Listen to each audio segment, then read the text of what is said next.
یہ رمضان کا روزہ جو کسی بھی کنڈیشن میں معاف نہیں ہے، ہاں کسی بھی کنڈیشن میں معاف نہیں ہے، رخصتی تو ہے لیکن معافی نہیں ہے۔ اگر بیمار ہو چھوڑ دو، لیکن بیماری ٹھیک ہو جانے کے بعد چھوٹے ہوئے روزے کو پورا کرنا ہے۔ سفر میں ہو چھوڑ دو، بعد میں پورا کرنا ہے۔ یہ روزہ اتنا زبردست فریضہ ہے، یہ روزہ جو کسی بھی کنڈیشن میں معاف نہیں ہے۔ بہت زیادہ کوئی بوڑھا آدمی ہے جو روزہ ہی نہیں رکھ سکتا ہے، اس کے اوپر سے بھی معاف نہیں ہے۔ ہر روزہ نہیں رکھے گا لیکن ہر ایک دن کے روزے کے بدلے میں مال فدیہ دے گا، ایک مسکین کھانا کھلائے گا، ایک فقیر کو کھانا کھلائے گا، پیٹ بھر کے اس کو کھانا کھلانا ہے۔ اب چاہے تو 30 دن کا اکٹھا اس کو دے دے، یا 30 دن اپنے گھر میں بلا کر کھلائے، یا 30 دن کے کھانے کا راشن اس غریب آدمی کے گھر میں پہنچا دے۔ لیکن راشن پہنچانے سے پہلے سمجھ لینا، صرف چاول پہنچاؤ گے تو نہیں چلے گا، راشن جب پہنچاؤ گے تو 30 دن کا پورا راشن پہنچانا پڑے گا۔ یہاں اس میں دال بھی شامل ہے، چاول بھی شامل ہے، سبزی بھی شامل ہے، یہاں تک کہ تیل اور مرچ مسالہ، یہاں تک کہ نمک، یہاں تک کہ چولہے میں جلنے والی لکڑیاں بھی اس میں شامل ہے۔ یہ پورا کا پورا خرچہ آپ کو 30 دن کے روزوں کا اس کو دینا پڑے گا۔ یہ روزہ اتنا زبردست فریضہ ہے کہ رمضان کے مہینے میں اگر عورتیں پیریڈ سے ہو جائیں، ان کو مہینہ شروع ہو جائے تو وہ نماز بھی چھوڑیں گی اور روزہ بھی چھوڑیں گی۔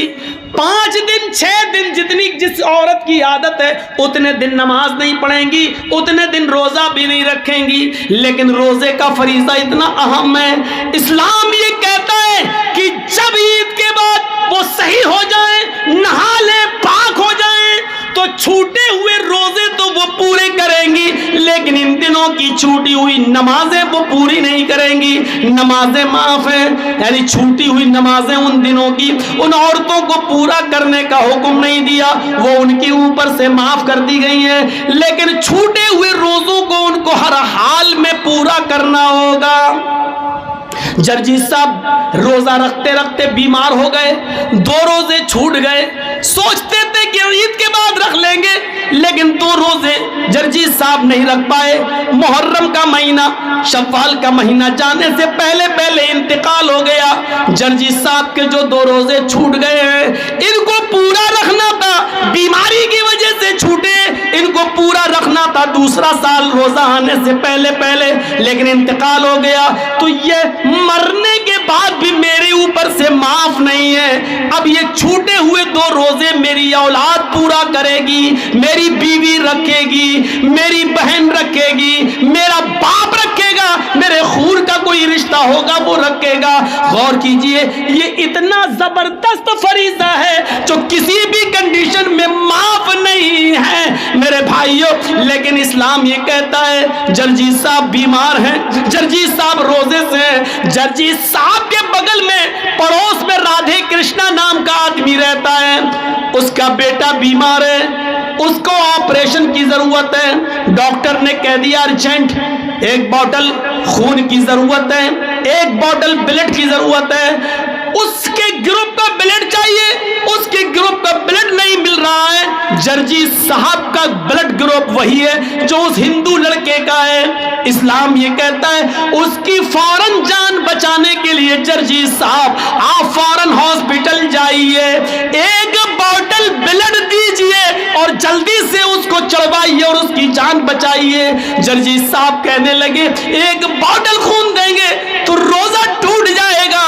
اسلام یہ کہتا ہے کہ یہاں پر کسی کی جان بچانے کے لیے اپنے روزے کو توڑ دو۔